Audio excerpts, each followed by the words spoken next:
સમાચાર કચ્છથી પ્રાપ્ત થઈ રહ્યા છે। કચ્છના ભચાઉમાં ભૂકંપનો આંચકો અનુભવાયો છે।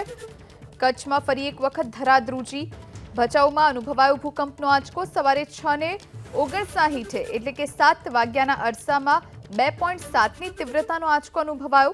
ભૂકંપનું કેન્દ્ર બિંદુ ભચાઉથી 10 કિલોમીટર દૂર નોંધાયું છે। કચ્છના ભચાઉમાં ભૂકંપનો આંચકો અનુભવાયો। સવારે 7 વાગ્યાની આસપાસ 2.7ની તીવ્રતાનો ભૂકંપનો આંચકો અનુભવાયો। 2 દિવસનો ગુજરાત પ્રવાસ પૂર્ણ કરી પ્રધાનમંત્રી નરેન્દ્ર મોદી આજે પોતાના જન્મદિવસે ઓડિશાના ભુવનેશ્વર જવા રવાના થયા।